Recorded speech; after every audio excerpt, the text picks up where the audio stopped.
Welcome to this CIVITAS training about transition management. Welcome. My name is Tije Goris. I'm located in the Netherlands, and we have participants today from, well, Europe and beyond. Mostly the Eastern Hemisphere, seen from our location, of course, given the time zone here. So. See some familiar faces and I see some new faces, so welcome. What I have in mind for you today, let's dig into it. Some housekeeping. Yeah, you know the drill. I think mute yourself.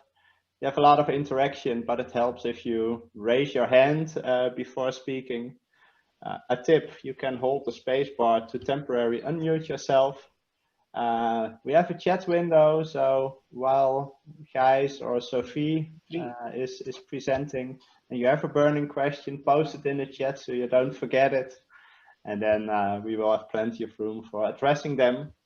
If you have a webcam, I would like to invite you to switch it on. This is a training, it's not a webinar where it's just one-way communication. So we, guys, Sophie, also like to see whom they are addressing. So thanks for that. If you have a browser or mobile phone, keep it at hand. So we will start with some Mentimeter exercises again. And of course, if you lose connection, just re-log in. And Kim, my colleague, is here to help you out should you have any difficulties. So if you experience a difficulty or something, a technicality, just also send a personal message in the chat. So send it to Kim and she will help you out. And then always, we are always able to fix it. So that is some housekeeping. So what we've put on the menu for you today is a lot, and we will run until 12:30. Welcome, a bit about this training, but the core is transition management, which will be covered by Gijs Dierks. And we have a case from the city of Ghent. And for those familiar with CIVITAS, I think it's really nice to have in this. Ghent is a famous CIVITAS city, but mostly from the mobility perspective. And Sophie is located in more the social domain, as I understood. And I think that is also a really important perspective, also in the context of this training today. But Sophie will tell you all about this a bit later on, right, Sophie? And so again, we have a transition management, and actually we are trying to guide you from experiment to experiment. I think that is one of the messages there. Group work again, and don't worry, we have some breaks in between. So I put them on the menu, but that comes as a side dish, so that is included. Yeah, welcome first of all. Let's get to know each other a bit. Kim will share a link in the chat. I will open my Mentimeter right here. So you can either click the link in the chat or go to menti.com in a browser window or on your mobile phone. The code is listed here to enter. So 55845459, and we are interested where you're from. So yeah, Kim, Gijs, and myself are from the Netherlands. Sophie is from Flanders in Belgium. So we have Poland, Netherlands, Philippines. Great. So you also know from each other where everyone is from. Brazil and Portugal. Currently located in Portugal, I presume, given the time zone or the time difference. India here. That's great to see. And also Spain, I see in the chat. Yeah, Irene. Yeah, that's a Sepide. I saw you. That's you. Yeah, yeah, yeah. There I see. Great having you, seeing you again. India. So we have 13 responses and we have about 20 participants. Ah, you're from India, but you're in the Arab Emirates, in the UAE. Yes, nice. Great, Belgium, of course. Yeah, I think that that paints the picture. Let's continue again. Also, to been addressing this question to you, or for those that participated in several trainings, posted this question early on, but I think it's also relevant for for Gijs and Sophie, and for the others that are participating for the first time in the CIVITAS training series. So if academia well represented here.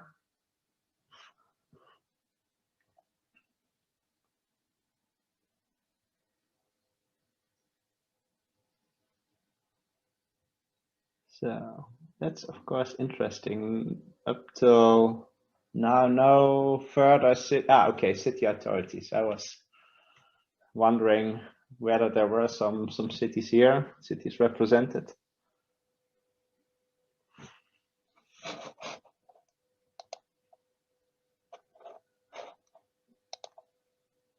Yes, let's wait a bit more.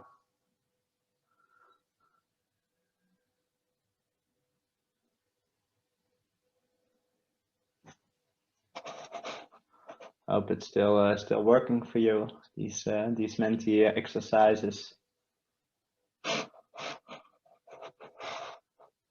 Okay, let's continue to the next one. A yes or no question. I am currently involved in doing a pilot or preparing one. I'm wondering how many yays and nays we have.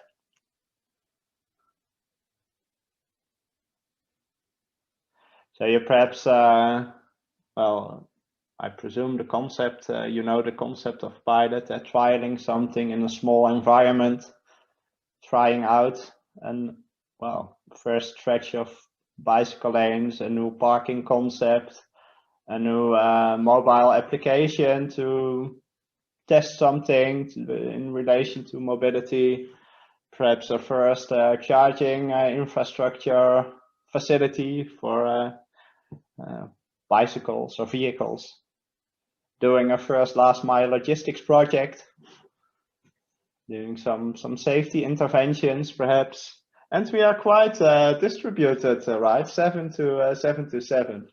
And yeah, for those that are not in info, they beat the yays. But for those involved, that isn't a problem. There's a lot of learnings here, and the reason why we are highlighting is that piloting is also an important element of managing transitions, bigger changes. Let's general question. What makes a pilot successful? So if you are doing one, what makes it successful? So what elements should be addressed, should be considered, should be covered while preparing or doing an experiment or carrying it out? That is feedback, collecting feedback.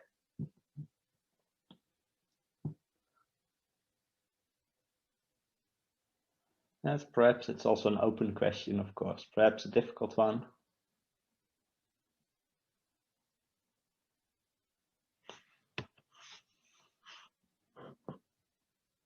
Learning, so that's closely related. Learning, feedback, monitoring.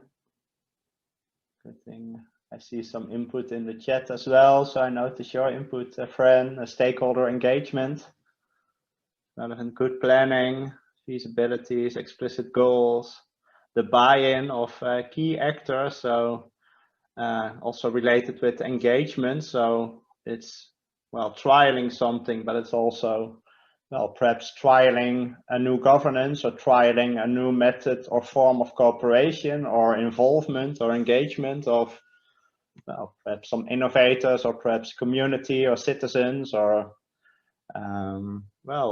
startups or new businesses, or a department that is normally not involved in a mobility pilot. Effective planning, explicit goals, that helps in monitoring the replicability. Yeah, that's a good thing. So that implies doing a pilot again afterwards, or doing something from the pilot again. Partnership building. Yeah, I see some good elements there. I expect guys will touch upon these elements, and I think Sophie will also showcase some of these elements, how they worked in Ghent. And one final question, your main question for this training. You came here perhaps with a burning question, or with an expectation, or with a need. So please share your main question for this training.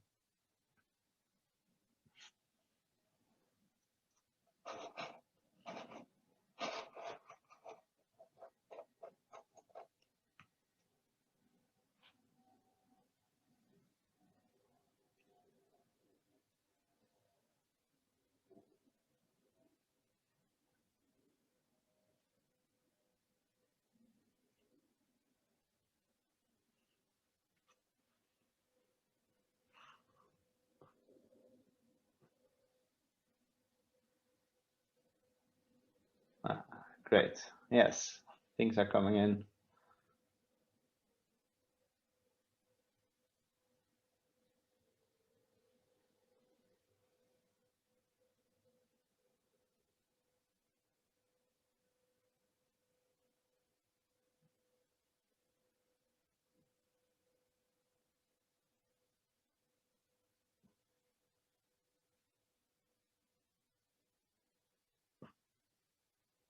Yes, I can hear some of you still thinking about the question, but I see some good elements there. Of course, how to come from one experiment to a bigger change, what life after an experiment. Yeah, well, how to manage it, how to speed up change. Well, change is inevitable, probably, but how can you manage this for the better? From people-centric cities, from car to people-centric cities can be managed. I saw some resistance, how to break boundaries or break through resistance.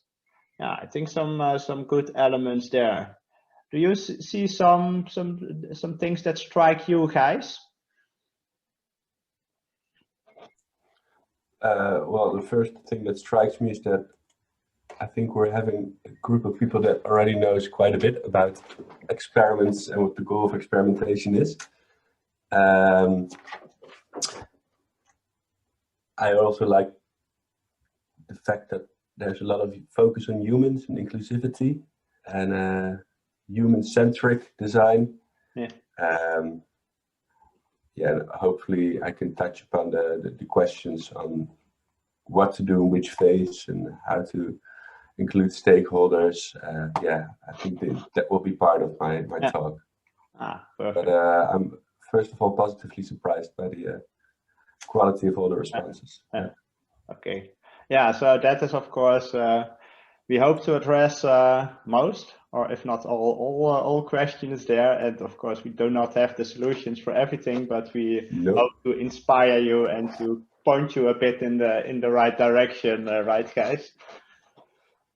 No, but asking the right question is sometimes good enough. No, we never have the perfect answer, but we can share experiences and insights. Yeah. So thanks all for engaging in this short exercise. That certainly helps us. Before we actually dig into the content, a little bit about CIVITAS. Yeah, I was thinking of some images, but yeah, the new logo, I think the tagline that is underneath there, well, says it all. It's an initiative to foster or to fasten sustainable and smart mobility for all. It's an initiative from the European Commission. So it is policy, it is a bag of money, it is a program that has been running since 2002 to sustain mobility or to make it more sustainable in the following themes. Active mobility is included. Vehicles, making clean and energy efficient vehicles, public transport, but also solutions on smart and connectivity, road safety, also last mile logistics or urban logistics, and also some horizontal themes are covered, how to create public participation, integrated and inclusive planning. So it is all these themes that are covered, basically everything that is relevant in urban mobility.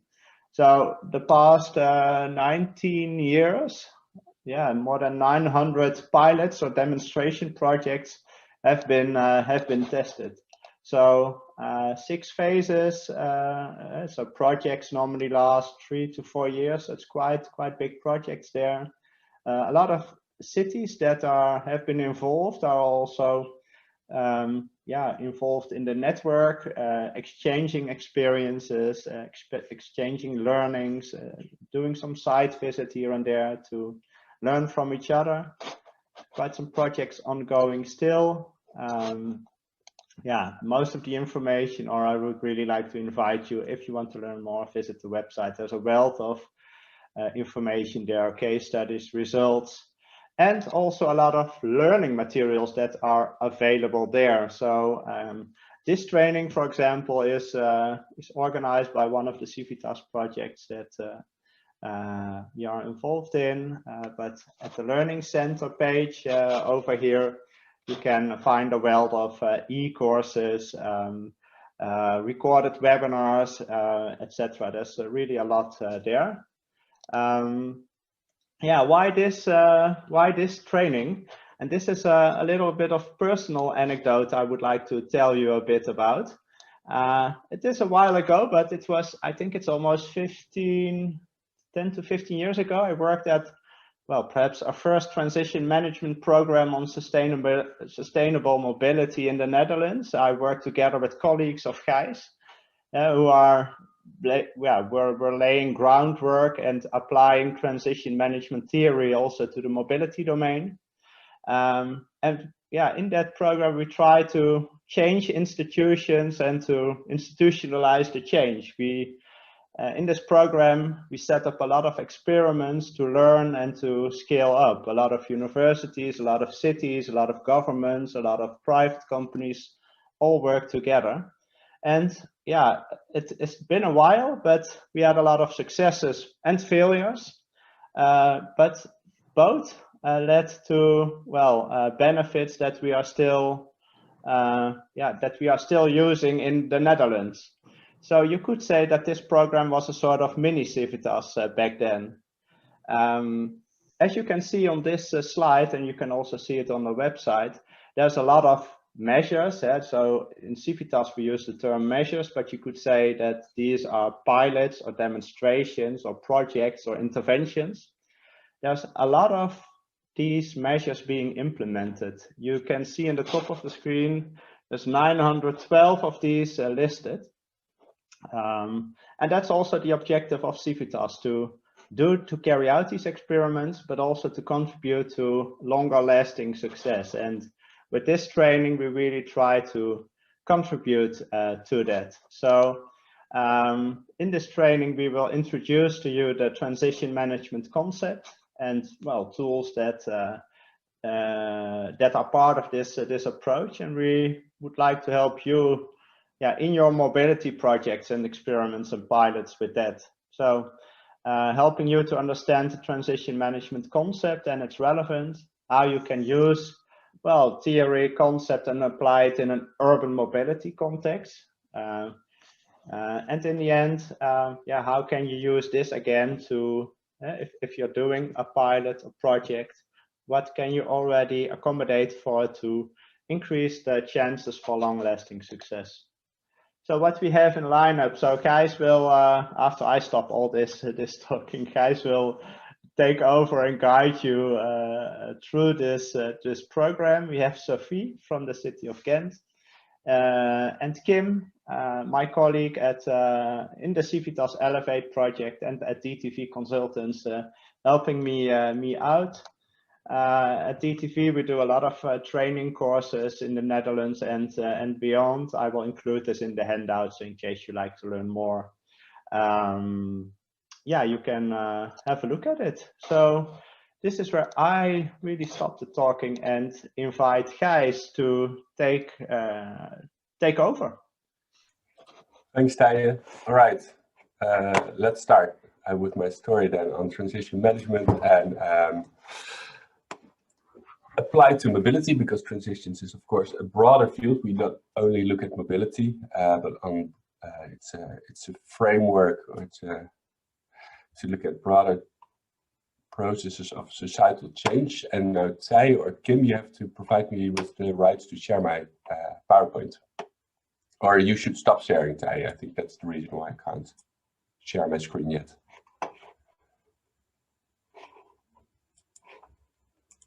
Yeah, perfect, thank you.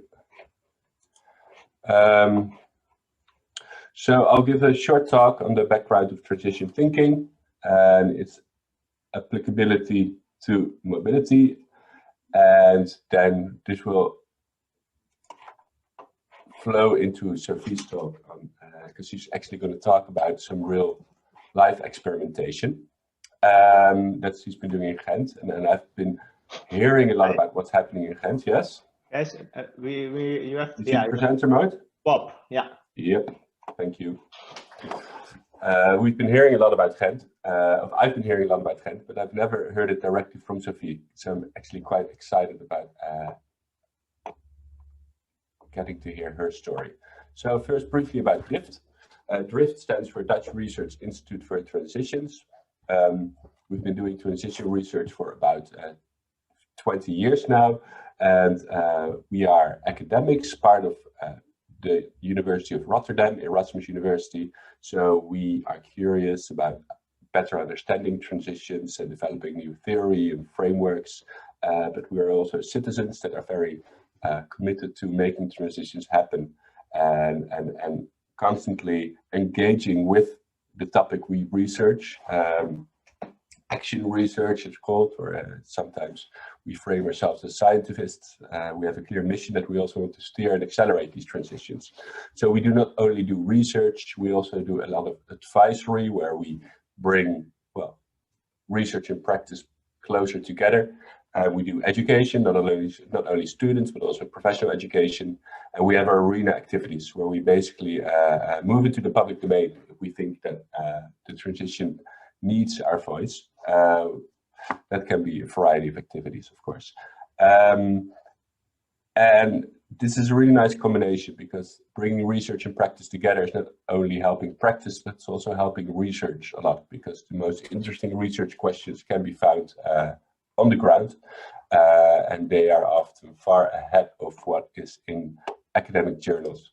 So there we really try to combine all these activities, and it's but as DRIFT, we do not own the topic of transition studies, obviously.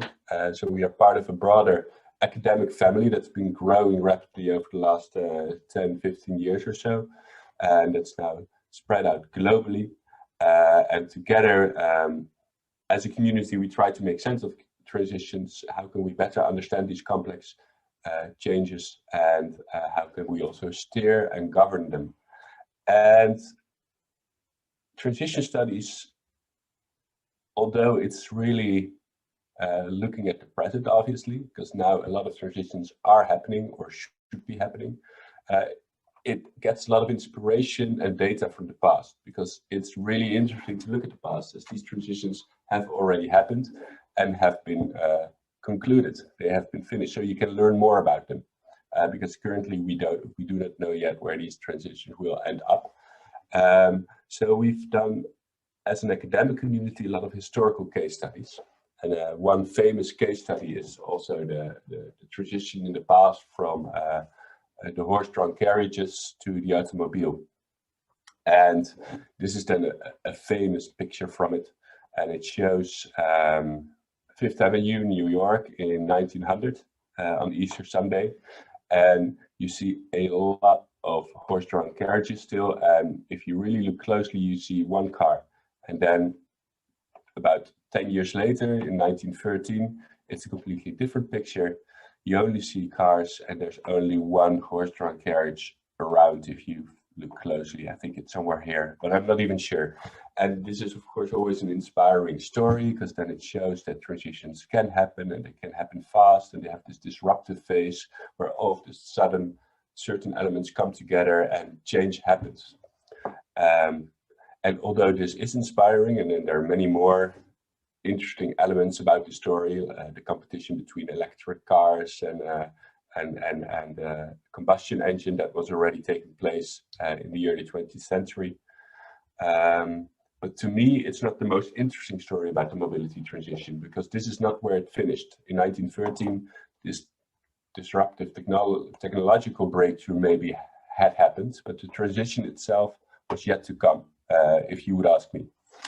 So for me, the personal inspiration is in that mobility transition that took place after the car gained its dominance, and where you see that in different places in the world, although the same technologies were available, very different choices were made.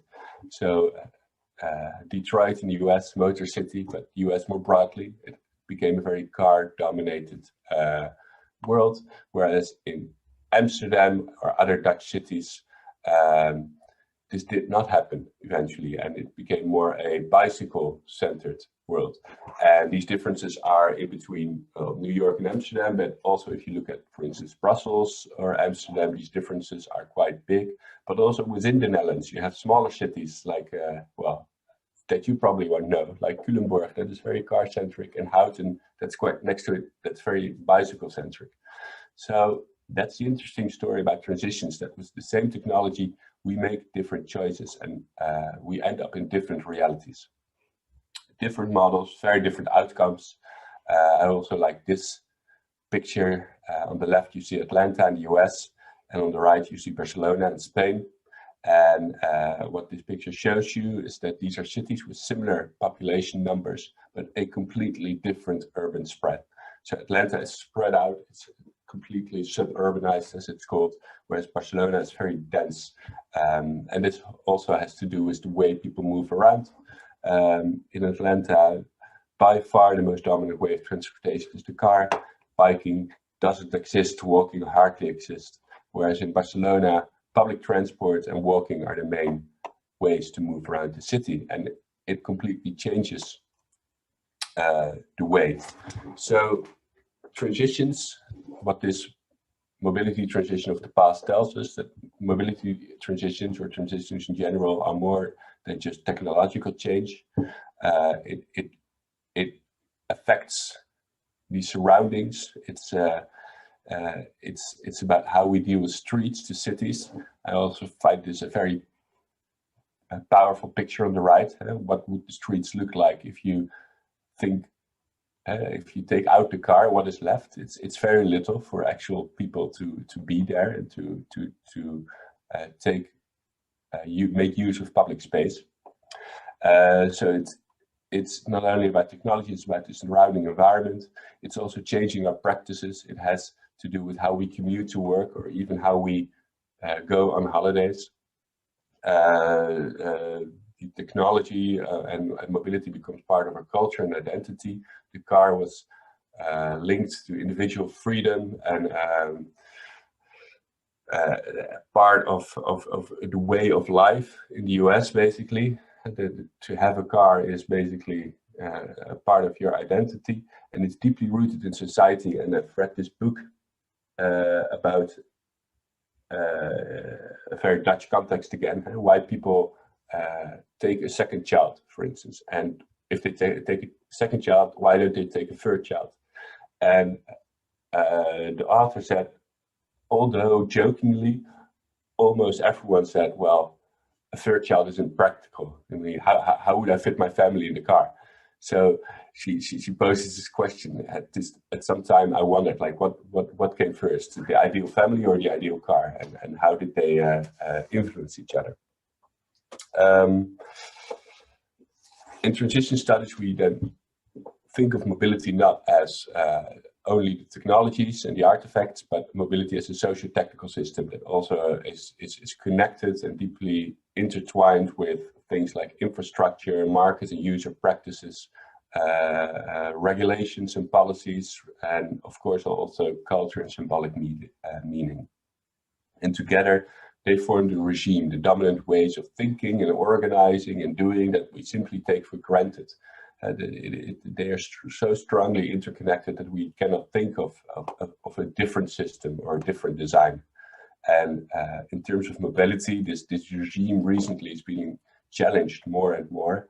And if you go online, you find these amazing cartoons that display the taking for granted thinking that we have when we talk about mobility. So when we make roads, we talk about public investments, and when we try to subsidize public transport, it's a subsidy, and it's wasteful. We should be very frugal about it and not to spend too much. And I also like pictures like this that challenges this assumption. Like, why are pedestrians waiting to cross the street? Why isn't it the other way around, that the car driver actually has to push the button and wait for the light to turn green? And all these assumptions on car-centric design are being challenged and challenged more and more. And I think there are reasons for that. I'll come back to that later. Just because I like the pictures so much, I'll share some of them more. This is from a cycling professor, he calls himself, on Twitter, Marco Temperummelstoet. He also shares a lot of these pictures, so follow him on Twitter if you like them. And he says, well, what if we would design our houses with the same principles that we use to design our streets? And then he paints a picture where basically the biggest room in the house is the garage, and the car has all the space, whereas all the smaller room are the kitchen and the living room and the bedroom. No, less important, we should make way for the car. That's basically how we started to look at public space in cities. And then he goes on and exaggerates a bit, like, well, and if you do this, if you allow the car to take so much space, we know what happens. Before we know it, the car will take all the space that's allocated to it, and we will get congestion in our house. And eventually, also our house will be car dominant. So what are the lessons for today? Let's go back to the example of Amsterdam. I said Amsterdam is now a cycling city, but this was not always the case. So sometimes I give the example of Dutch cities and how they are so cycle friendly and cycle centric and pedestrian centric, and they say, yeah, but we're not Amsterdam. You know, we cannot be like that. But Amsterdam also wasn't Amsterdam. This was a picture of Amsterdam in the 1970s, and it was completely congested. There were plans to build highways straight to and through the city center. This was the case in all Dutch cities, and it looked like we were moving towards an American model of automobility, but this stopped. And this stopped for a reason. This stopped for good reasons. And this is because people started to protest and they reclaimed their street. They say, stop the child murder, stop hunting little people. And that is because in the 70s, when this was the case, the 1970s, about 5,000 people died per year because of car-induced accidents. A lot of them were children, and 5,000 per year was a lot for a population the size of the Netherlands back then. And still, it's about 20 people a day. It is significant, and people started to notice and started to protest, and it turned it around. And it was not only people who started to protest, it was also city makers, public servants, and policy makers that started to think differently about what role do they have to play in shaping public space.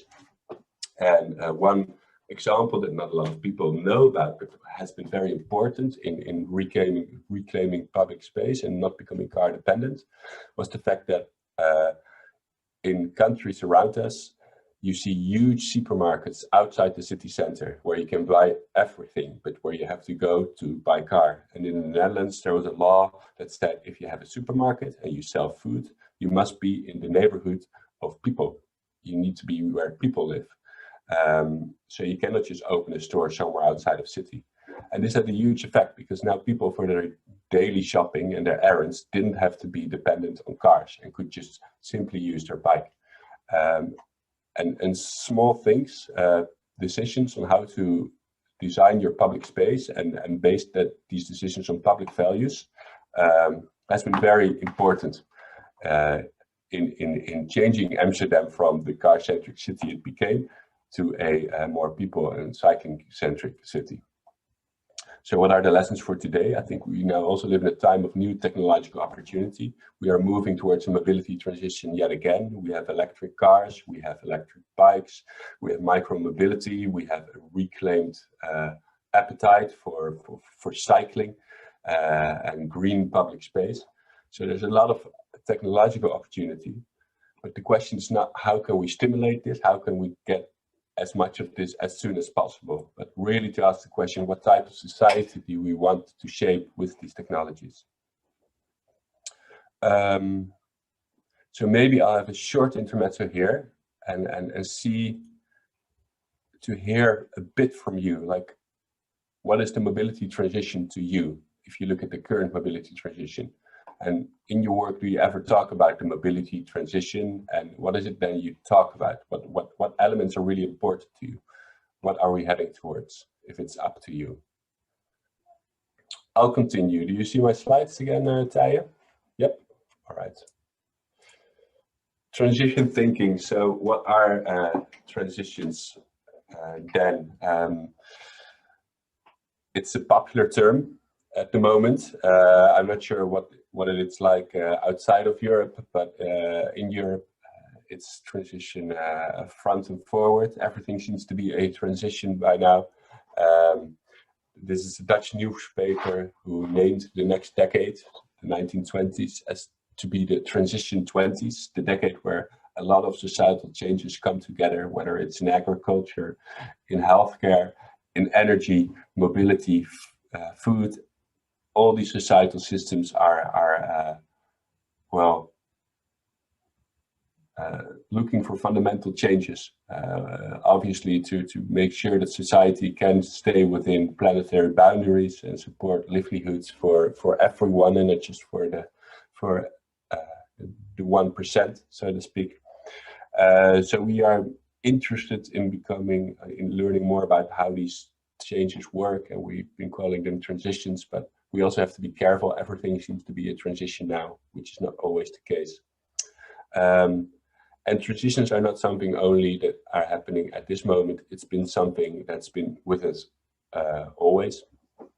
As I said, transition studies is very interested in looking at past transitions, as you can learn a lot about them. And there are many case studies about how these societal change processes work. I've talked about the transition from horse and carriage to automobile, but you also have the transition from small-scale farming to intensive agriculture.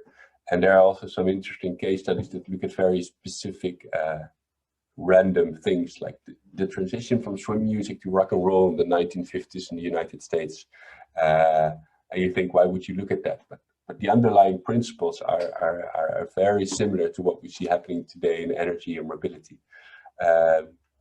So this is how we try to make sense of what's happening and recognize underlying patterns and developing our own theories and frameworks and tools. And we apply them to transitions that are happening right now. So the transition from fossil to sustainable energy, or linear to a circular economy.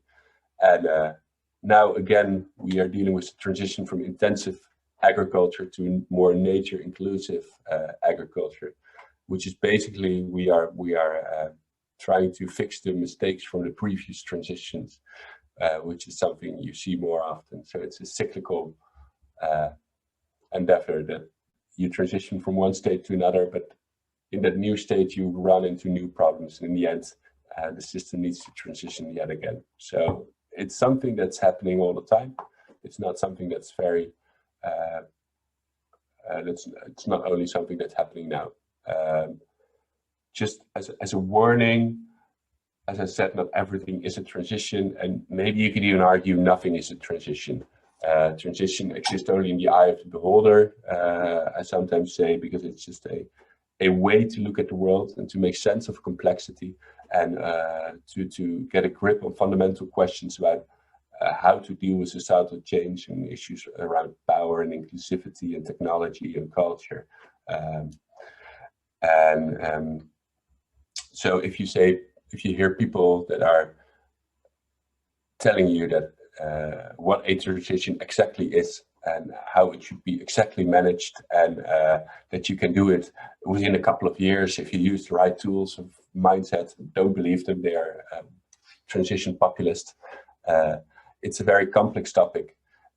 We learn a lot about them. The more you learn, the more you learn the differences, etc. So it's a useful framework. But the basic thinking is very fundamental. Fundamental, strong word. Is the basic system of how transition works applies to almost all societal systems.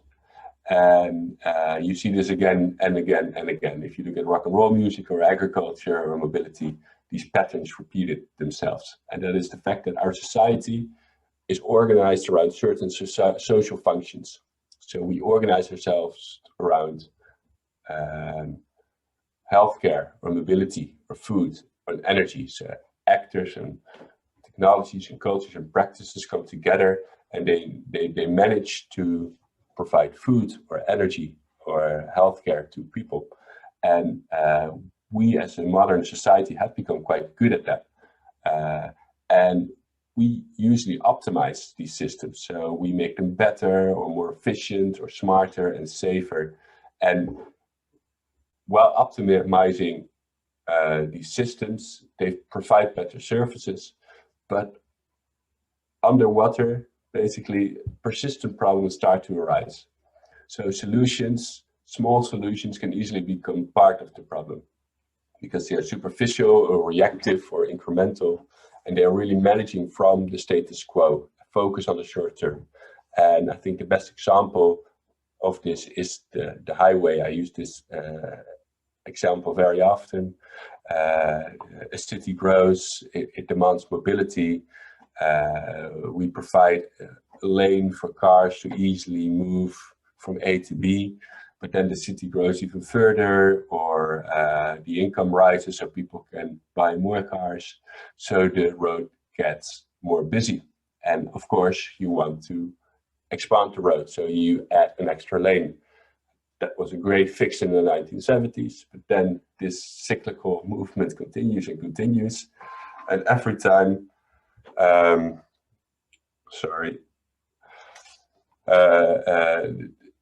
it's an incremental solution which only works temporarily, and 4 or 5 decades later you have a city that is completely dominated by cars, and there's no quick fix anymore because you're deeply ingrained in the current system. The past dependency of these small incremental step-by-step improvements that led to optimization now provides a lock-in. So the mobility system has become another tanker whose course is difficult to change because everyone has these cars now. The road infrastructure is already there. It is not easy now to escape this trap. The system lacks maneuverability and cannot accommodate changes in the environment. So now we need to change because the highways can't grow anymore, or there's just too much pollution or accidents. But how to move away from it? It seems sheer impossible. But ultimately, the pressure becomes too great. The system cannot be sustained. It crashes, and it will move into a new dynamic equilibrium. What that equilibrium will be, that is of course unknown, but this won't last forever. it becomes really truly unsustainable in that sense. So that is how transitions usually start. Transitions occur when a group of people become aware of the unsustainability. And unsustainability, I mean not necessarily only the environmental unsustainability, but that it becomes truly unsustainable. It won't be sustained much longer. So people start to recognize this, and they start to feel the urgency to do something about it. It's about fundamental change. So it's not optimizing, it's not adding an extra lane or making cars a bit cleaner or adding some smart sensors here and there. It's really about radical change that leads to the transformation and not the optimization of societal systems. And from these transitions we studied, we can make some general statements of what the transition actually is. It's a long-term process, as I said. It really takes 1-2 generations at least to really come to fruition. It's a radical and structural change in culture, structure, and practice. So it's not only the cars and the infrastructure, it's also beliefs, the paradigms, the ideas, the discourses, the way we talk about things that need to change or will change. It's at the system level, so it could be a sector, city, or region. And there's simply a high level of complexity and uncertainty. And what you also see is that a system rarely changes from the inside out. It's not as if people that are heavily invested in the system, as was just mentioned, the kings that are the car drivers that are the kings, that they will come up with new solutions that are fundamentally different. Usually changes come from either top down or bottom up. And these processes we've tried to capture in some theories. I won't make it too theory heavy now today, but I'll just briefly mention one framework that we use a lot. It's the multi-level perspective that shows how change rarely comes from within the system. The system here is in the middle. It's the regime. It's the dominant structures and cultures and practices that constantly reinforce, in this case, the automobility regime. And that's being, a change usually comes from outside. So climate change puts pressure on the car mobility. It needs change. People start to recognize that the way we're doing things isn't sustainable, so it demands from the automobility regime to open up and to change. And often it comes from the niches. It's from the niches are protected spaces that allow for new ways of thinking and doing, organizing. It can be a new technological innovation, or it can be a new social practice. And they can challenge the regime. And if there's enough pressure from the top as well, so there's enough demand for the system to change, these new ideas can actually move into the regime basically and start making a transition. Inside in these very simple system dynamics, there's much more behind it, but we won't get into it into too much detail. Can give you an action perspective. So if you think of the automobility system from this perspective, you can, for instance, respond to certain landscape trends on the macro level and create awareness or attention or visibility to them. Or you can put pressure on the regime, question what we are doing and why we're doing it and what the problems are with it, naming tensions and conflicts in it. Or you can focus on the niches and protect them or strengthen them or connect them, empower them, etc. So broadly speaking, these are the three ways, entry points into transition management. But we have to be honest here, there's no easy solution because we're dealing with very complex societal systems. Many unexpected interactions. We call it a social technical system. So at the bottom you see the more technical elements, and around it all the rules and regulations, the cultures and symbolic meanings that surrounds mobility. which makes it very difficult to intervene and to actually make changes that are effective and long-lasting. But you can discover, and that's what transition studies is about, these underlying patterns and regularities. And without going into too much detail, we draw in language and in inspiration a lot from ecology or biology. So you see these patterns of co-evolution between certain elements of a system. And we see the strength of variation and selection, so that like in nature, survival of the fittest also takes place in societal systems. The species that are best adapted to the changing environment have the biggest chance for success. And that also applies to ideas and technologies. And therefore you want to try to breed this diversity. There's importance in nurturing diversity. And obviously, and that's maybe the most positive story, there can be a butterfly effect. As in nature, a small change can make the difference. And you cannot predict it, but it may take place. So what are these properties of complexity that we draw upon by also looking at natural systems, being aware of interdependencies, co-evolution, using the strengths of diversity, variation, and selection, accepting the fact that everything is non-linear and difficult to predict, there's uncertainty, and it happens at multiple levels. What does that mean for human intervention? What does it mean for us policymakers or practitioners who want to make a change? The central message we want to get across to people is no society cannot be managed. Transition management is a bit of a weird name in that sense. Societal change cannot be planned. Effect and cause are uncertain and unpredictable. We have to accept that. But at the same time, insights into these long-term dynamics of societal systems and these patterns of regimes and niches can help, can provide us an action perspective. Small interventions can make a great difference. You have this butterfly effect, and there is a power of diversity, of learning and experimenting and trying with, to change the structure of systems. And from this, the transition management philosophy started. It's a new mode of governance. It says, no, you cannot command and control transitions. You cannot top down create a policy agenda and simply roll it out.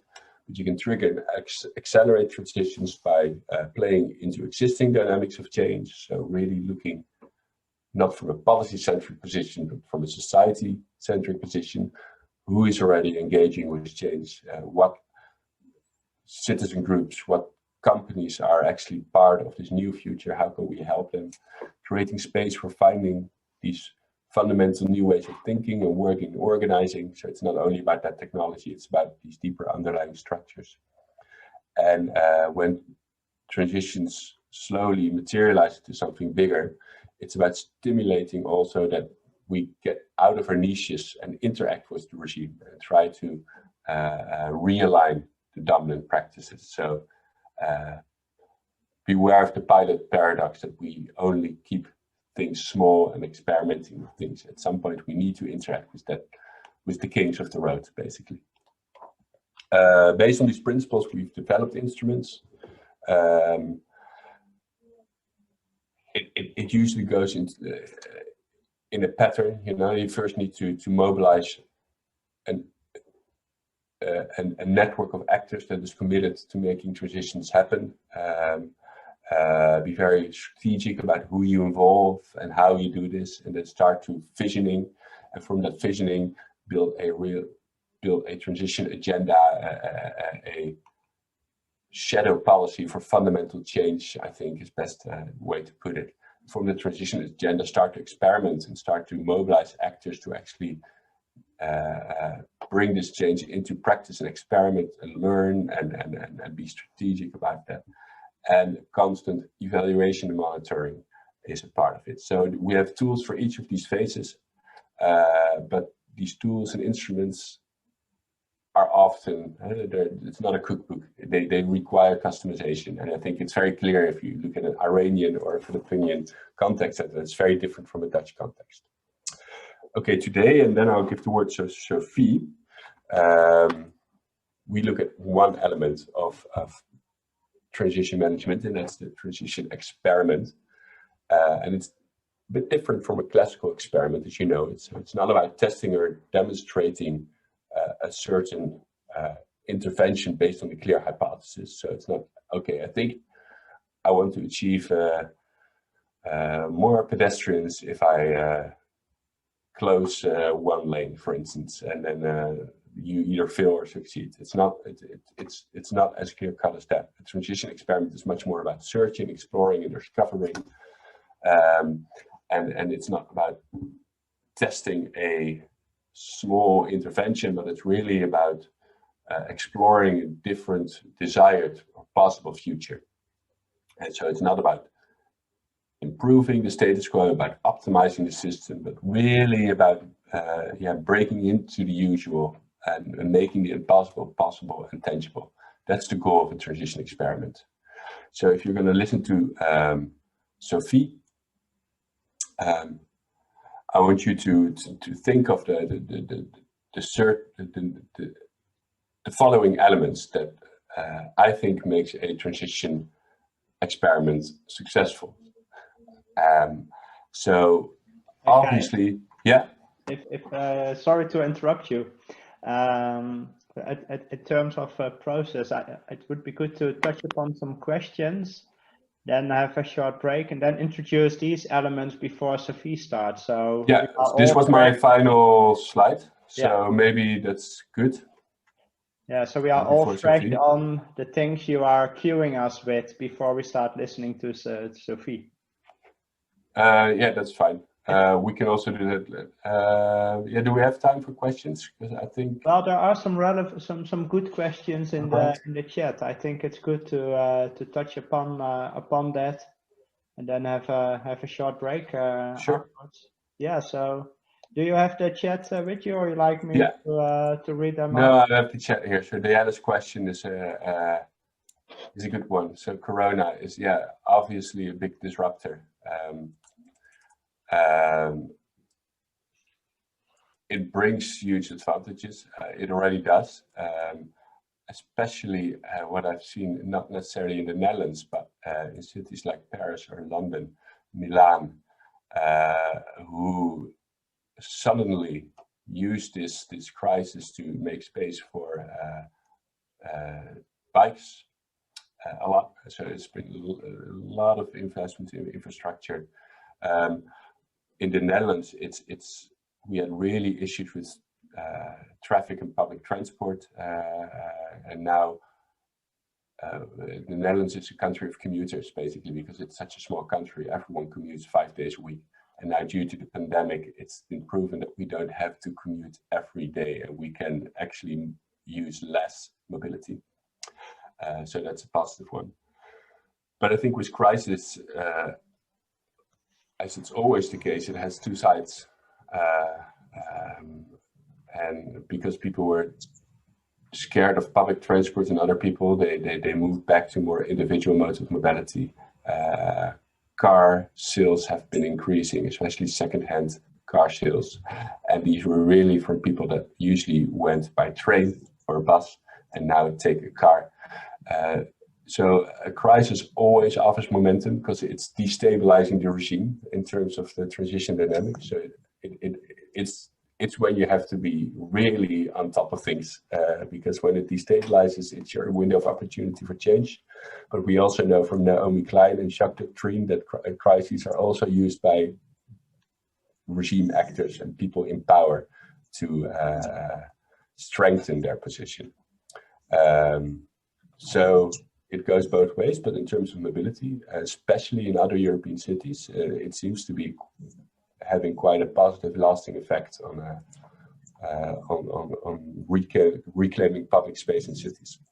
Perhaps one thing to add there, also reflecting on your theory, as you explained, mobility is a complex system.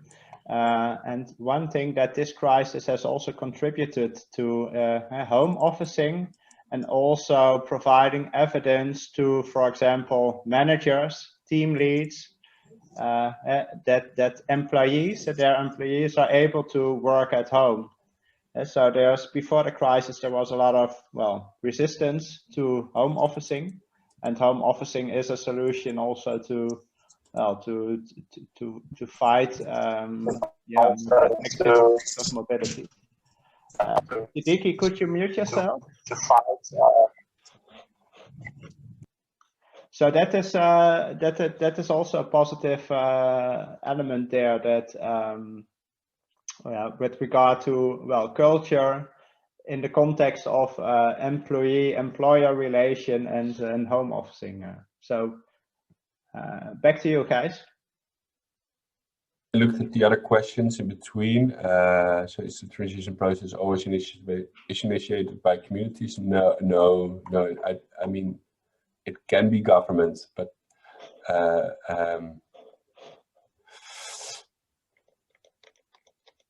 there's always a link, I think, between communities and government. Maybe Sophie can reflect on it, but civil servants are often also citizens. They're people with own belief systems and values and ideals, and they bring them into government.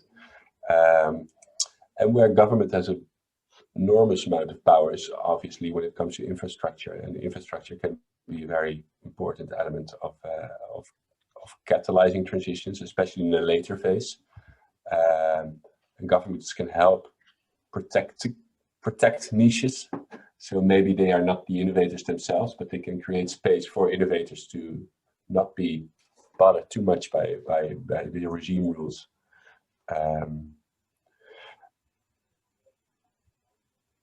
Maybe a better answer. So it often starts, the radical ideas start with communities, but then the lines become blurry. As I said, people of communities are civil servants or they have their own company, and they are influenced by what's happening in these communities.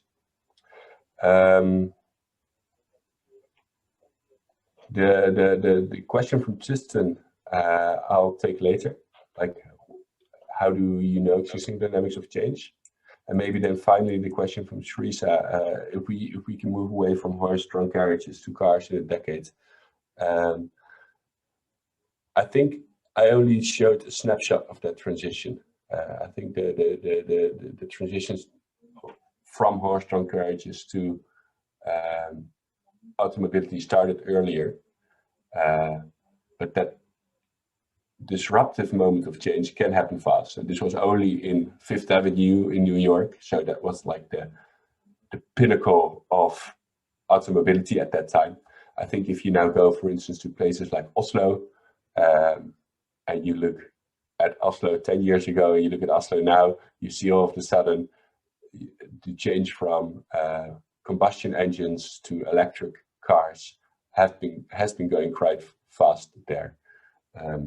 So I think that example doesn't show that a complete transition can happen within 10 years, but there are disruptive phases. It's non-linear. It goes in shocks, and some shocks can really move faster than you would think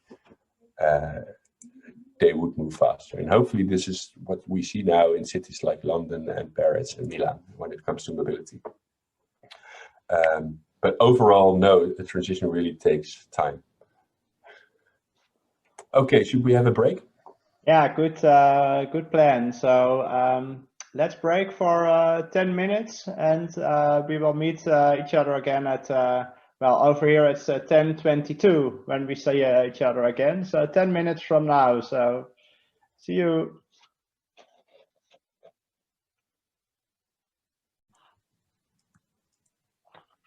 So welcome back to the following part of this this training session. So I hope you had a good break, and we will continue with Sophie from the city of Ghent straight away.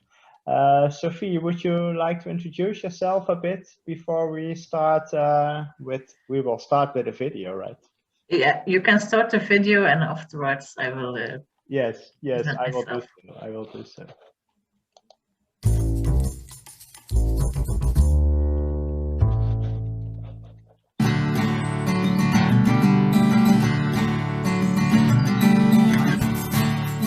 Een leefstraat is eigenlijk een plaats waar mensen elkaar leren kennen en genieten van de goede weer. Je komt thuis van je werk en je hebt direct het gevoel dat je op vakantie zit. Een leefstraat, dat is een straat waar er geleefd wordt. Dat is eigenlijk eenvoudig. Een straat een beetje invullen naar de verlangens van de mensen die er wonen. Mensen associëren een straat met iets voor auto's, maar wij hebben onze straat nu gebruikt om terug naar buiten te komen. Zonder leefstraat was iedereen gewoon hallo, hallo op straat en je gaat binnen en dat is het. Maar met de leefstraat, jullie zeggen hallo en jullie zitten en babbelen en iets drinken. Tijdens de leefstraat mogen we permanent banken bouwen, waar dat we dan kunnen samen eten en waar dan de kindjes eigenlijk ook kunnen spelen. Er zijn soms auto's die het gelijk niet helemaal doorhebben, die rijden soms iets te snel, maar de meeste auto's zien het echt wel en letten erop. Als de leefstraat er hier niet is, dan spelen mijn kinderen niet op straat. Het is hier veel te gevaarlijk. Nu kan ik mij gerust mijn kinderen buiten laten, zonder om de haverklap te moeten gaan kijken of dat er niets aan de hand is. Dus eigenlijk voor volwassenen is het ook een heel leuke manier van elkaar te ontmoeten. Om een leefstraat goed te doen slagen is het vooral belangrijk dat je met iedereen praat in de buurt, dat je iedereen hoort over wat zijn jouw verlangens, wat zijn jouw bezorgdheden en daar ook zoveel mogelijk rekening probeert mee te houden. Het grootste probleem was eigenlijk de aanpak van de parkeerplaatsen die wij inpakken. Maar wij hebben daar wel al elk jaar een alternatief voor gevonden, omdat wij met een aantal mensen bereid zijn om gedurende de leefstraat onze auto elders te parkeren. Tijdens de leefstraat leefden we wel wat intenser met elkaar. Je ziet elkaar meer, er wordt meer verteld en zo. Maar je merkt wel dat je daar wel iets van meedraagt in de periode dat er geen leefstraat is. Ja, het gewoon elkaar door die periode beter leren kennen, waardoor dat je ook daar achteraf gemakkelijker op elkaar beroep gaat doen als je elkaar nodig hebt. Wij leren elkaar en zo kunnen wij in harmonie leven. Oudere mensen, jongere mensen, iedereen komt eigenlijk gewoon buiten. Voor mij is de beste straat in Gent. Ik zal niet wisselen voor een andere straat.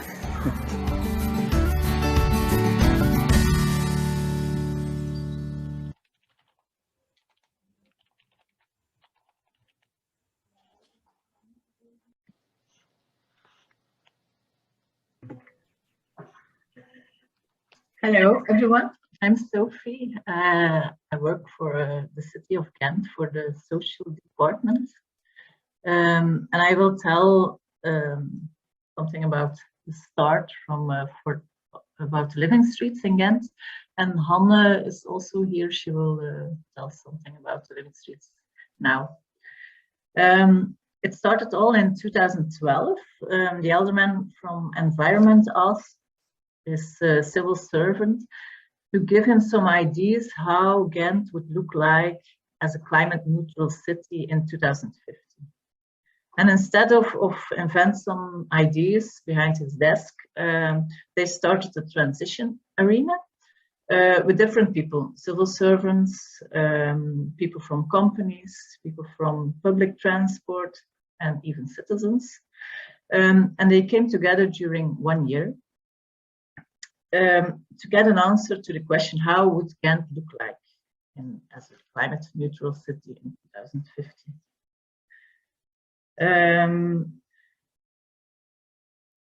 And also important, that question, how can we show it now? How can we show it, how it would look like in 2050? And the idea from the living street came up, and what if became a very important question. What if we could cut the street and bring people together on the street instead of cars? What if we could change the look of the streets? What if we could encourage people to park their car somewhere else? And at the end of 2012, the idea of living streets was ready, and they presented it back to the alderman. And he was really grateful. He thanked everyone. Oh, thank you for the nice ideas. There were still other ideas than the living streets. Thank you. I will take this with me in my policy plan. Thank you for the great work. And everyone, oh, so now it stops. It's the end of the living streets. So they were very disappointed, the people from the transition arena. They were so excited about the idea from the living streets.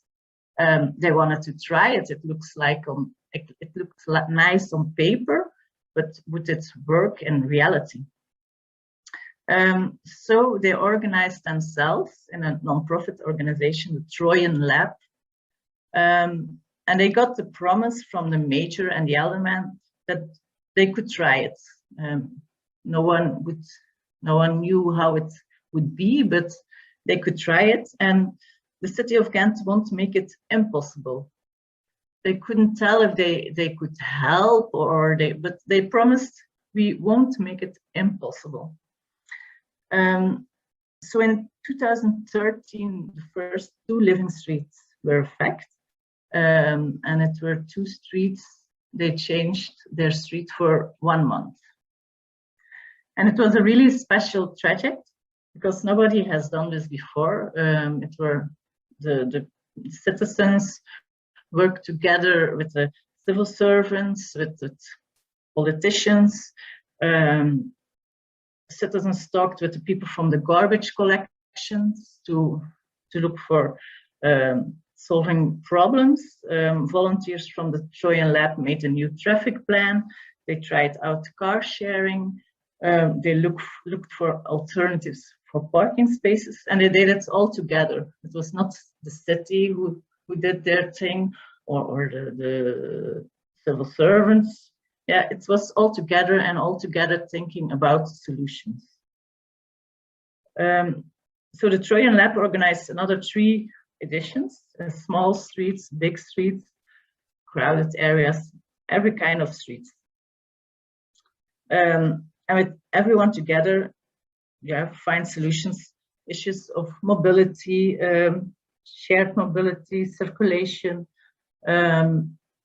a lot of mobility aspects. But the biggest success of the living streets was the social part. People came together. Yeah, you saw it in the movie. People came together, knew the neighbors, talked to them. And after 5 years, the Trojan Lab stopped. They said we had our experiments. We learned a lot, and we will give all the things we learned to the city so they can go further with it.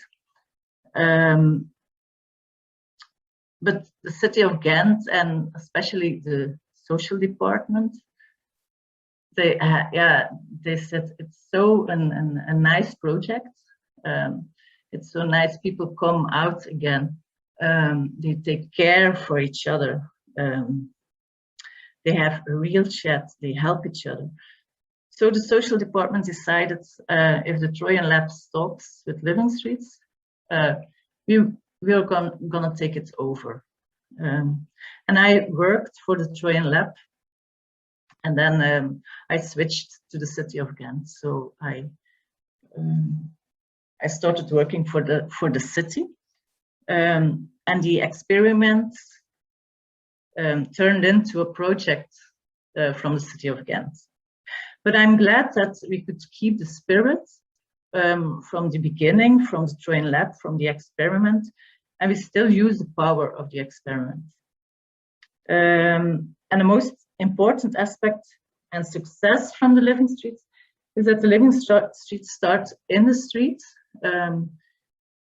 People themselves want to change their streets temporary.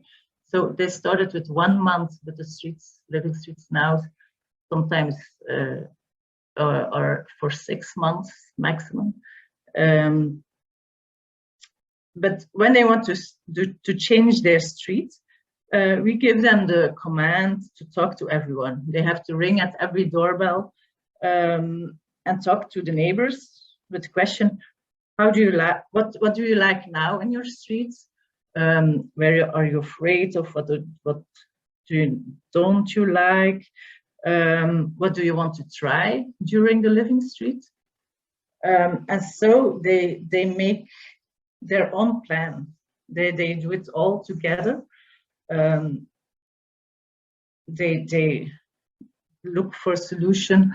Like someone says, I'm working at night, so I want to sleep during the day. Okay, how can we fix this? Then we won't put a bench in front of this door. So they just look for solutions that are in the street.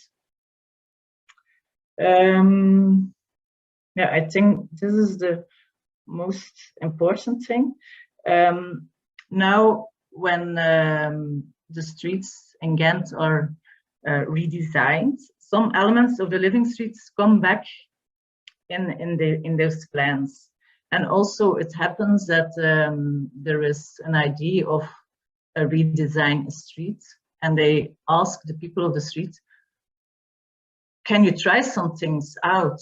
Maybe it's a good idea to be a living street and try something out, like how can we have less parking places? Will it work? What will happen if we have more space to meet each other? So it's nice to see that also, because now we are in the social department, but also the other departments, the idea of living streets gets in their minds. So yeah, that's my story. I won. We didn't try it, but I want to show you some pictures, so you can imagine how. Yeah, you've seen a movie, but we will show you some pictures to have a nicer view, and then my colleague Hannah will talk about the living streets now. Yeah, using share screen option, Sophia, yes.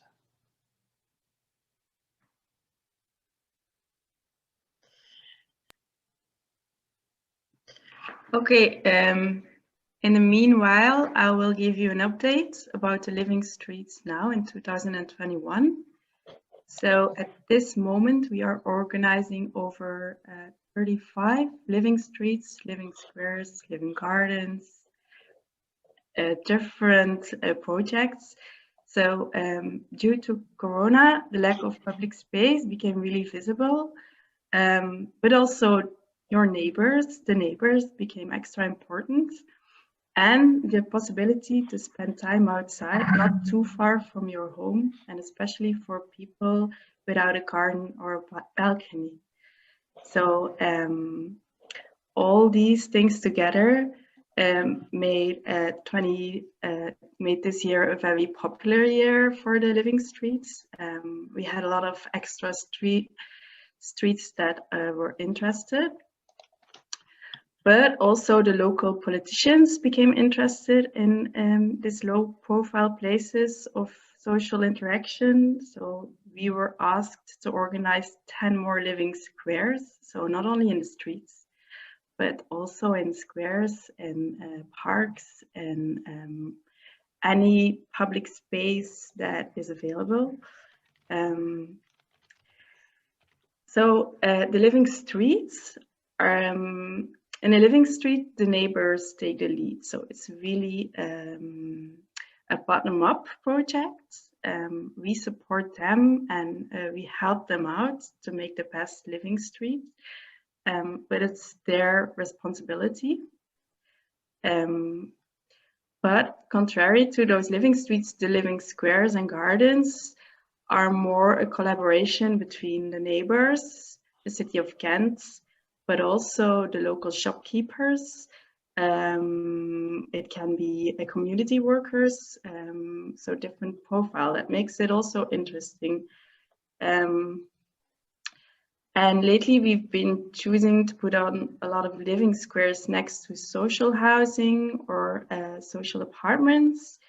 And the idea is that we take over a public space and make it a nice environment for the neighbors, for the people. So it's a very logistical story where we help the neighbors out with extra benches, chairs, tables. But we also put a lot of value into making it a really lively place. So we organize sport activities for the children, coffee parties for the adults. It gives people an extra reason to go outside, because if you just put on extra benches or chairs in the public space, you can also take the risk that nobody will claim it. So we put a lot of effort in this ownership of the place that we take over. And it's, for us, it's because we work for the social department, it also creates like an informal setting for professionals like social workers, but also the janitor, and different profiles. So it's a really place where people meet up in public space. So actually the first year that we organized these living squares, but the same story for living streets and neighbors, but also organizations were really skeptical. What if you put in a lot of material in public space, in the street or in a park or in a parking space?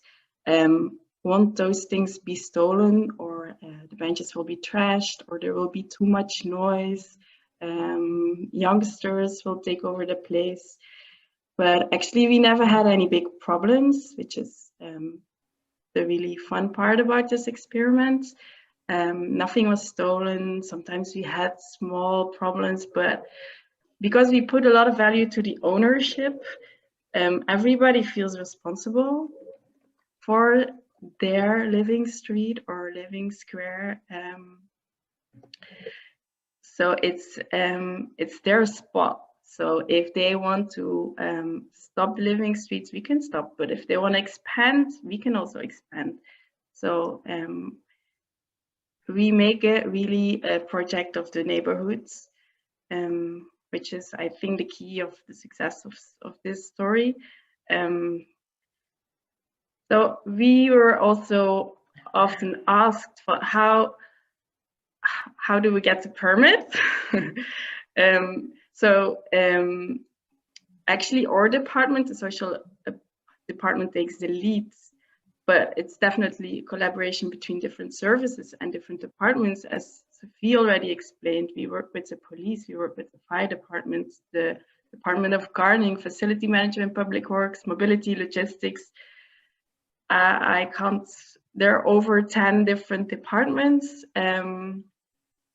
We have to have a really good collaboration to make it work, because it's a big project, and if you take over public space, it has consequences. So we really need their support, which goes rather really well, but sometimes it isn't too easy for us. So we, at this point, we are working with a permit that is actually the permit of an event, which makes it easy to take over public space. Maybe and hopefully in the future, this will change. It will become more easy, but we will see. We're, I think, only the third or fourth year that we are part of the city of Ghent. So actually, this is the last. This is our update. I don't know if you guys want more information about a particular part of the living streets, or I'm sure there. Oh, sorry. There are some relevant parts there, of course. There's also a couple of questions in the chat. Yeah. But one element I'm also interested in is you are at the social domain. So as Sophie mentioned, it started with being an objective of being a climate neutral city. Of course, that is contributing to that, I presume. But how does the Living Street contribute to the policy objectives of the social department? Well, so there was a big evaluation after the Living Streets, and it appeared that many people, the contact between the neighborhood became really well. So the social cohesion improved a lot as in the streets. So neighbors knew each other, could rely on each other, helped each other out. And we still see that in a street where there's a living street or living square, the social cohesion improves. So that's why they took over, so our department took over the project. Okay. Okay, thanks. Guys, any comments, reflection from your side? And yeah, feel free to take over again. Well, first of all, I didn't know that this year you already have 35 initiatives. That's, I think, exciting to see how this is moving. I think it reflects back to where does a transition start, right? And there was a question before: does it start with government or does it start with citizens? And here you can see it's this interaction between the two that make this possible to grow. So it started with citizens, but then one of the citizens, Sophie, moved to government, and she became part of the regime, or someone said you became the landscape, destabilizing the regime. That was nice.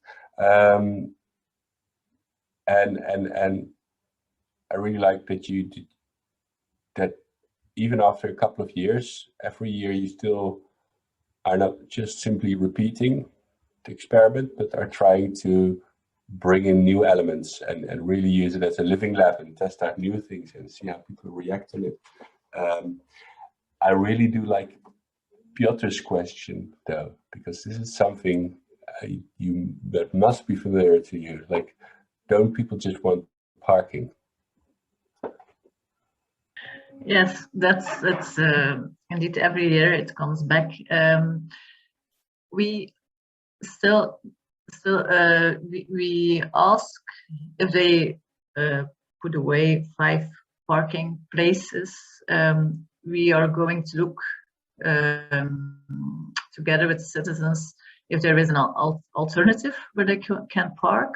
We also get the shops or maybe the school, the parking place of the school. So we look for 5 people to park their car somewhere else during the period of the living streets. And mostly we find some solutions. Sometimes people say, my parents are living outside of the city and they have space enough, so I will park my car at my parents' home, and I can share the car with my neighbors. So we look for that kind of solutions, and people like to do it because they get something very nice in the place of the cars in front of the houses. But it stays a very difficult question every year. Yeah. Also in Ghent, people still are very dependent on their car and find it very difficult to imagine public space without them. I had to think of the quote from Ford. Like, if I would have asked people what they want, they would have said a faster horse, and he came up with the car. But there's a tension there about societal support for transitions, right? And I think there's sometimes a reflex that politicians, at least, they try to only do something when they are confident that there is enough public support for something. But I think from a transition perspective, you also need to really not only search for public support, but nurture and grow it and try to further it, and not just hope it's out there somewhere before you can do something. And these transition experiments help with that.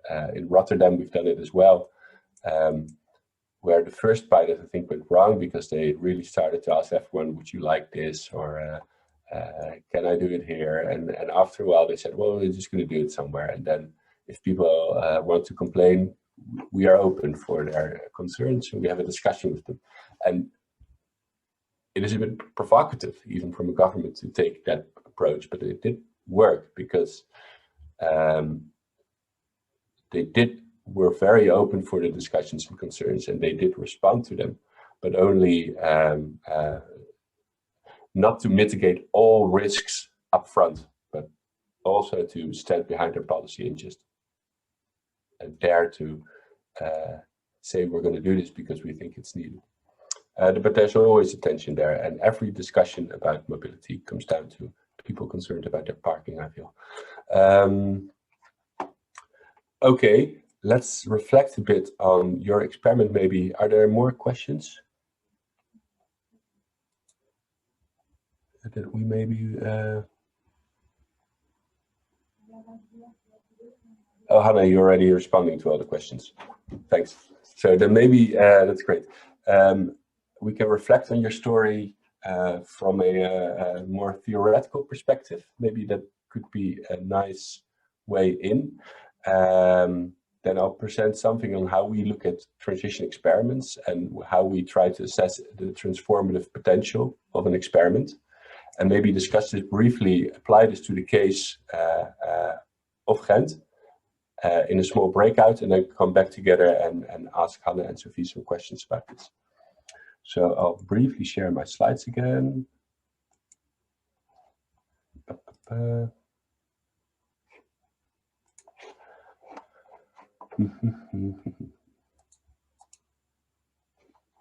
And I have to swap it, I think.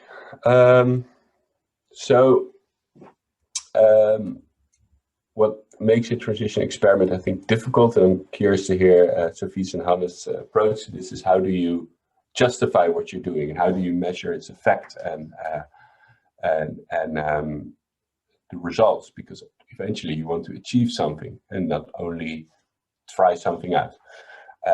And so obviously you can look at the direct results. So to what extent did the living streets allow people to enjoy public space more, or did it initiate more cycling? Did it reduce any CO2 emissions, etc.? How much money did it cost, and how much did we get back in return? That's a very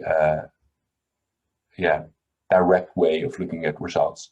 But from a transition experiment, that's not the only goal, obviously. So what you want to do is also allow a space where a more radical future vision can be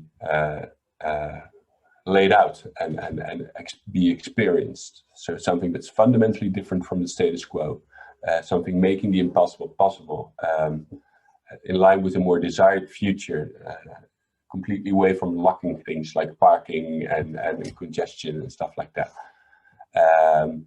But although you want it to be radical, it must also be mobilizing, right? You want to invite people to join, and so that they can and want to join, be part of this movement, that maybe it can be replicable, that can easily be transported to a different place, that it has a high experiential value. So you do an experiment that is lasting because it stuck with you, the experience you have while doing that experiment. It's also good to be really iconic, you know, make headlines in newspapers, maybe be controversial, so that the debate between different interests actually does take place, and it's not only hypothetical, but it's in real life, because then you can also spark new thoughts and give direction to the discussion. It can also be destabilizing or catalyzing, I mean, So destabilizing rules and regulations. So it's quite interesting that you do an experiment in public space and you all have to think of like, which rules am I breaking and why am I breaking them? Why do we have these rules? Do they need to be changed? These are questions that only arise when you actually try something out in practice. And in this way, you really pave the way forward, because if you can break the rule once, you can maybe break it twice, or you can make a new rule to accommodate this vision. And it really allows a lot of learning potential if you constantly have to fix these small problems that arise with transition management. And so an experiment can never be everything at the same time. So for the Leefstraat in Ghent, I think this is, I'm not sure if, I think this picture is from Ghent. Maybe Hannah and Sophie can tell me later. To what extent do you find this transition experiment radical, iconic? Does it yield any direct results? Do you find it catalyzing, or do you find it mobilizing? And to do so, we created this web diagram where you can basically score the experiment. So we're going to maybe now say whether it's mobilizing on a 1, 2, 3, 4, 5 scale, or catalyzing, whether it yields direct results or iconic. And on the left, we have one bar that says, how radical is it? Because in transition thinking, we also want to trigger people to always think a bit more radical, to challenge the status quo slightly more. And that's this bar for it. Okay, so let's go in small breakout groups and reflect on the story by Sophie and Hannah, and maybe try to discuss and score the 5 aspects I just introduced. And if you've done that, maybe if you have time, also think about how could this experiment be score even better. So if you say it's now 3 in terms of mobilizing, what suggestion or idea would you have to make it even a 4 or a 5? Are there any questions about this process?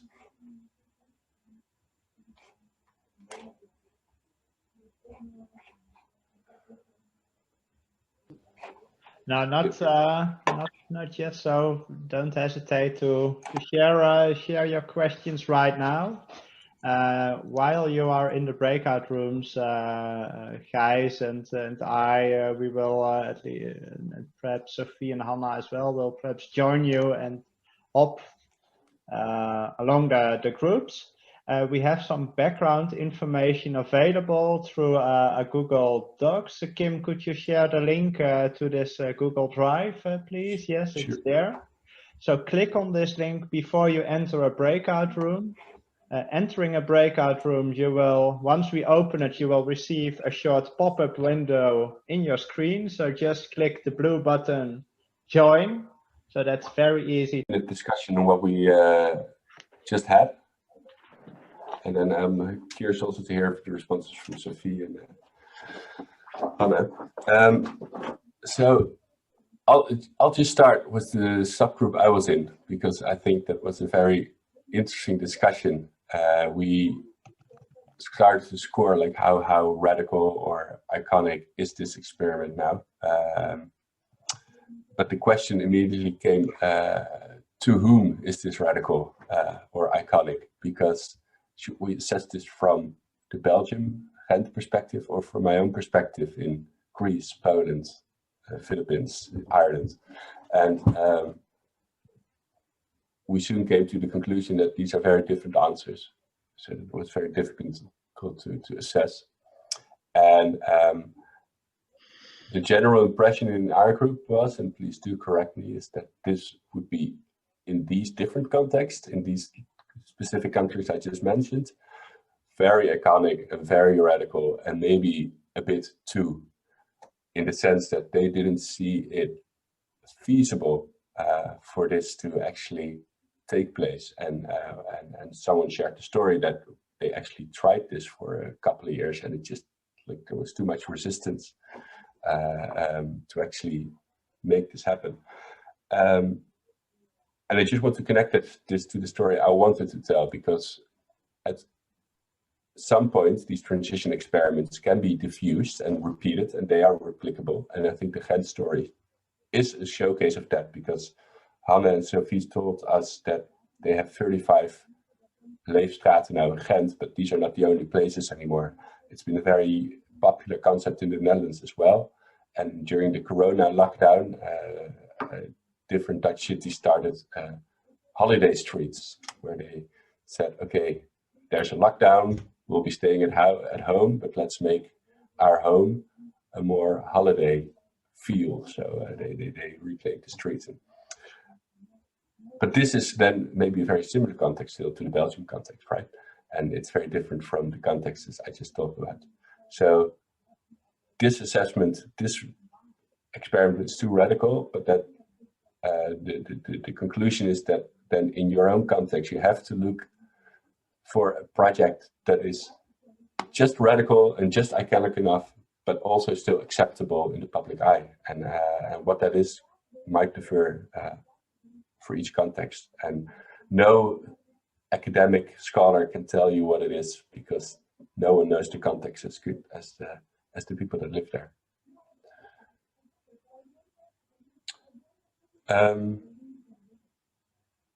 Maybe to hear back from someone else who was in a group. Hanne, you were also in a group, maybe. What did they find of your the Leefstraat? Well, I was in a very international group, and both of the people that were in my group also worked in different countries, so in 2 or 3 different countries. So maybe you can help me out. We also have a bit of the same idea. It's not that you can try it in every country. So you really have to adjust the project to your own city or to your own country. You can't do a copy paste of this everywhere. So. Thank you again, Hanne and Sophie, for bringing the practical perspective. I think it's really necessary when you talk about these transitions that tend to become very conceptual and strategic, and it really helps to make it concrete. And but for the next 5 to 10 minutes or so, I'll drag you back into the more conceptual and strategic part. And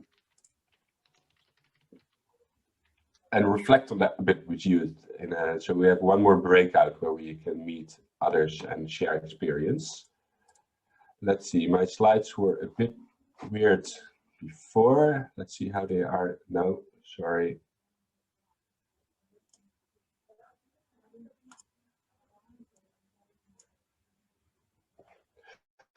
It's still a bit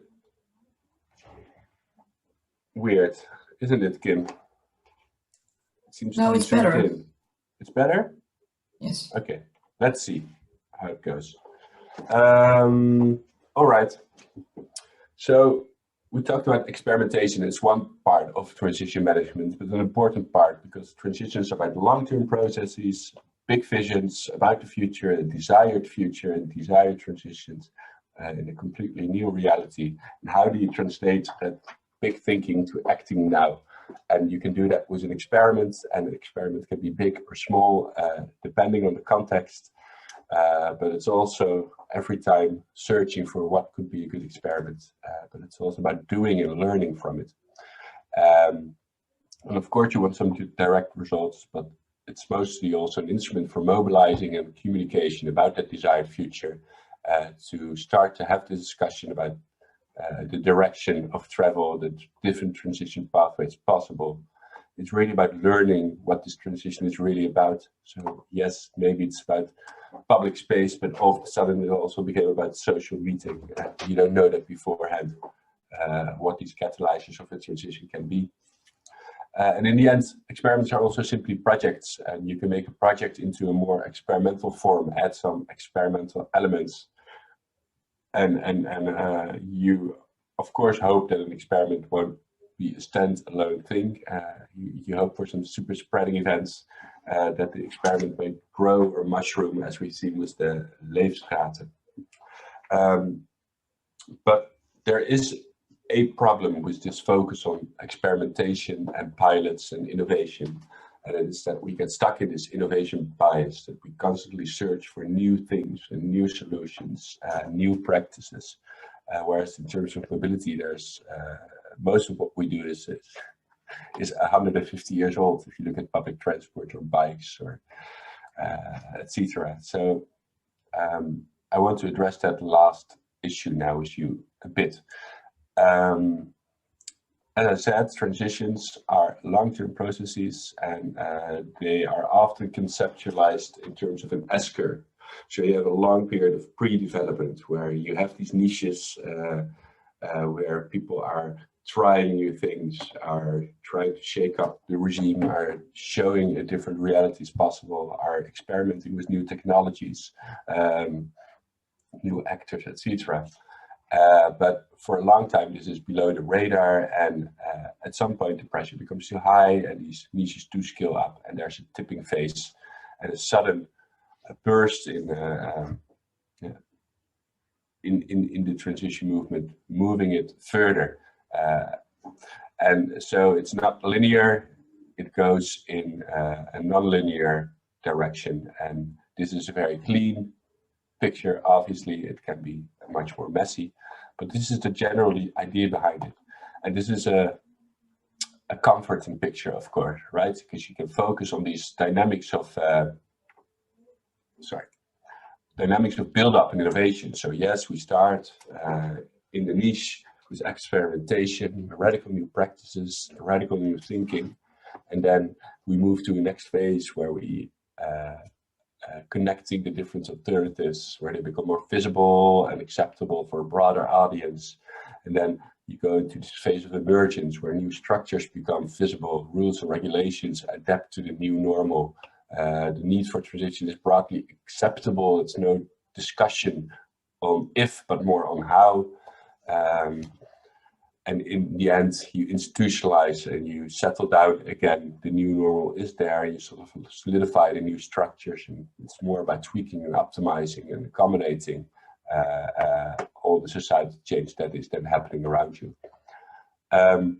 This is a good story. It's a nice story. Everyone wants to be part of it, but it's also only part of the story, because what we've learned over the years, now that transitions are becoming more real, is that transitions are not only about build-up, but also about breakdown. It has a mirrored S, so to speak, next to the original S, which is an S of the current regime, the current dominant practices that needs to be destabilized, that needs to be challenged, and that needs to be phased out. And part of that is that there is a confrontation between both sides, and that there are periods of chaos that we're not certain, like what is the good direction and what different interests are playing. So next to the upward dynamics and the phases we've seen there, we also must realize that we need to deal with destabilization and chaos and give room for it. That there will be contradictions, there will be uncertainties, there will be winners and there will be losers, and simply ignoring them and only focusing on the positive will in the end not be good, and will lead to a more chaotic transition, as we now see, for instance, in Europe, at least around agriculture, where the losers become visible and also very they are up for a battle, obviously, because you have to take them into account and have also give them a perspective on the future. Okay, so this X-curve on transitions, we try to break down the innovation bias and also focus on what needs to go, and then we use that for mapping the state of transition, for instance. So we've done that for different transitions to see, okay, where do we see the most societal dynamic? Are we in the phase of optimization on the top left, or are we already in the phase of acceleration? And we try to use the X-curve as a framework to assess, but also have this discussion with people, like what do you see around you? What do you see happening? And how can we steer this transition further? And if we then translate this back to what we just discussed, how to set up a good transition experiment, I think the standard response is, oh, let's focus on this bottom left side of things. Let's see if we can experiment with electric shared mobility or city bikes, or maybe electric bikes for more longer term distance. Can we think about smart mobility and apps that can make transport more efficient, and create maybe mobility as a service, as an integrated platform, cargo. I mean, there's a lot to learn. It's all very positive, but it's not the only place you should be experimenting. So experimenting can also be in other parts of the X-curve. And I think indeed that the Leefstraat in Ghent is an example of an experiment that is a bit more destabilizing, right? It's challenging the current automobility regime. It is also uncomfortable because you have to think about parking and traffic circulation and all these different things that are not necessarily, you're not trying out a new technology or a new practice. It's really trying to challenge the status quo. And that's also one of the reasons why I like it as a transition experiment. And it obviously results in all the questions you just posed right now, like how do you deal with that and can you do it? Isn't it too radical? But that's exactly the point of that type of experiment. So destabilization, we often think it comes from without, you know, the climate movement and the Greta Thunberg saying we should really act now, or a coronavirus, as we discussed earlier today, can have a destabilizing effect on the automobility regime and open up room for experimentation.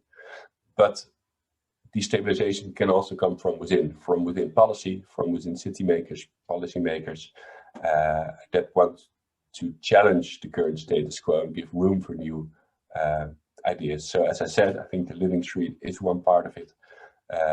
But also in London, where they imposed a congestion charge, basically saying, well, we're not sure what's going to happen. We can model bits of it, but we are just going to impose a levy on people who want to take their car downtown of £10.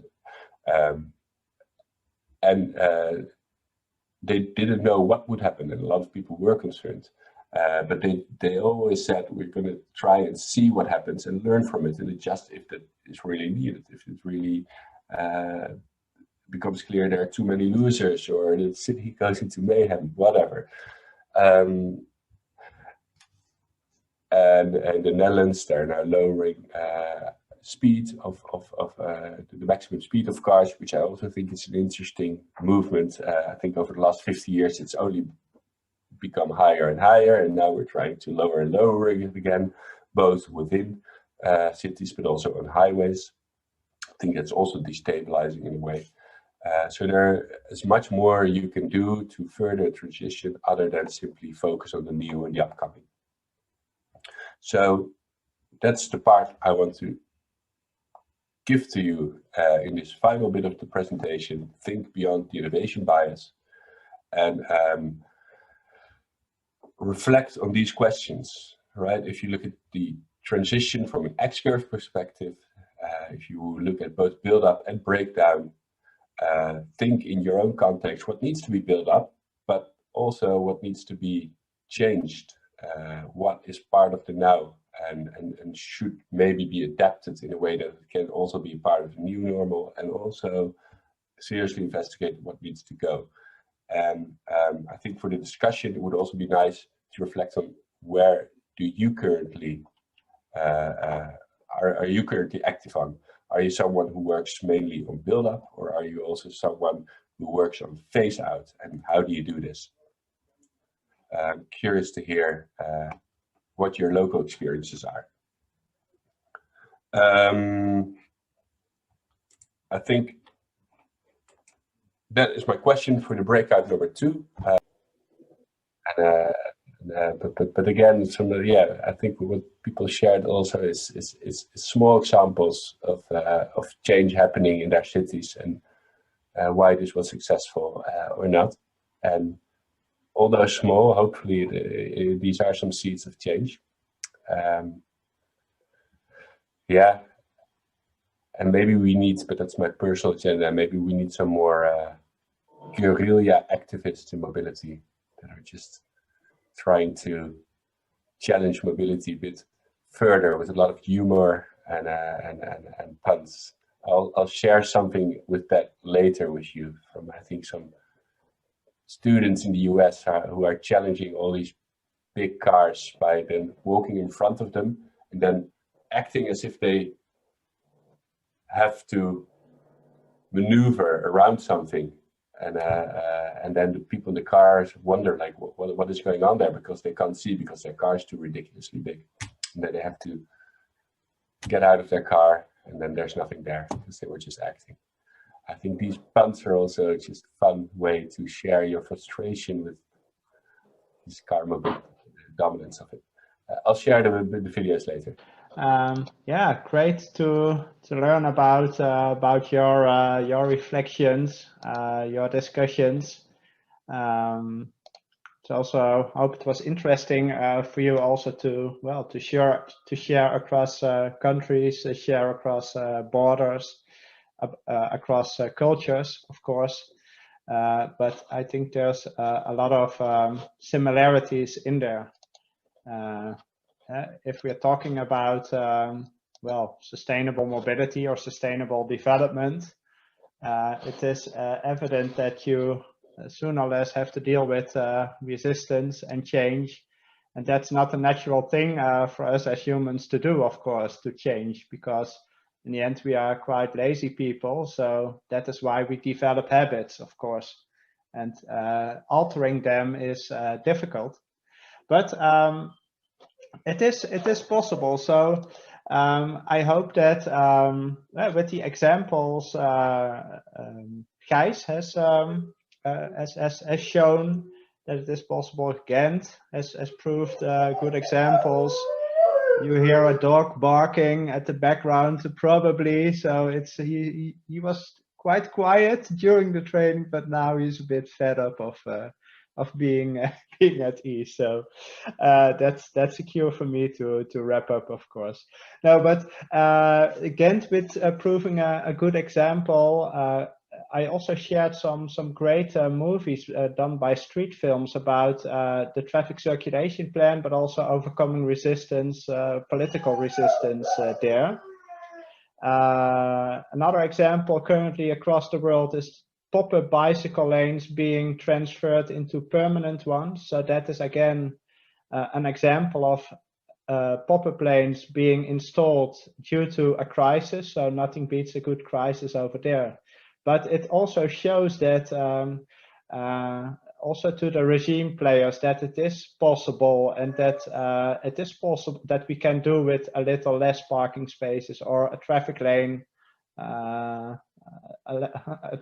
less, and that it proves a good facility for cyclists or for people to use the bicycle in a safe way. So I think that are some important examples there. I do this in a different order. So some takeaways I've listed here following this training is, I think if you start communicating or trying to build acceptance for removing lanes, removing cars, cutting streets, closing streets, I think people in the community can be set off on the wrong foot. I think it's important to be aware of, start with the bigger picture, the bigger objective. That is also how Sophie started the Ghent story. It's about a dream of a climate neutral city. It could also be being attractive city or something like this. So that's the bigger picture, and most of the time nobody is against this. It's doing this together, and then if there's some acceptance for that, okay, what is necessary for that? And sometimes it's a mobility measure. So mobility is more of a means than an objective. It is also mobility that is, well, an effect, a side effect of the things we want to do, to go to work, go to school, to visit our friends. So mobility is an enabler. So should mobility policy be perceived as well. It's also an enabler to reach societal objectives, climate objectives, all these objectives in adjacent policy fields. And so if we are aware of this, then from the overall objective, we can also consider measures like living streets, cycling or active transport facilities, removing parking, putting cuts or traffic recirculation plans. And what is, I think, is also a red line here is to experiment, to the power of trying it out and to learn, doing that together with, well, citizens, stakeholders, but also, well, the regime players, those that are putting up the resistance. It's important to also involve them, to also show to them that if the results are positive, of course, that it is positive. The power of temporary is also important there. So also in communicate, we do it small, we do it temporary, let's try it out. And if it's a failure, we just stop. We remove the things we are doing and then we go back to normal. But if it's successful and the anxiety for, well, for other things, other effects. So if you're talking about removing a parking space, if the anxiety is, okay, we have a lot of parking problems and the experiment shows that there aren't any problems by removing these spaces, then they get, well, I forgot the word, but then you are building the acceptance for that there. So both by citizens, stakeholders, shopkeepers, but also at the political level. So I think these are some relevant elements that I take from the transition management approach, the concept, theories, and how I see that applied in the mobility domain. So by that, I hope we have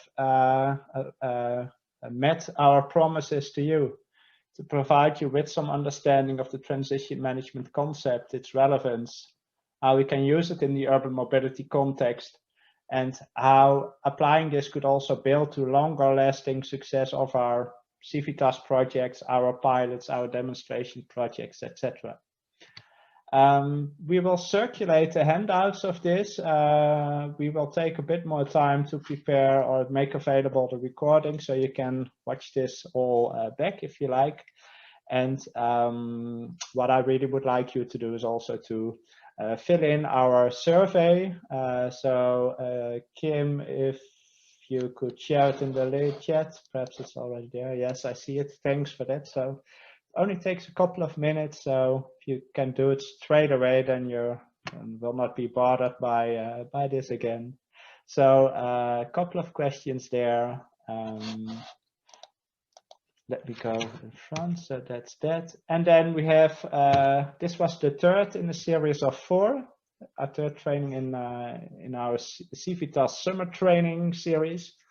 We will head out for a summer break, but we will come back in September on the topic of citizen science, the miracle of traffic counting and citizens engagement. So this is where I conclude. Thanks a lot to Sophie, Hanne, and Gijs for sharing all your experience and knowledge and wisdom. And for all of you, thanks for participating, and see you around. Thank you very much.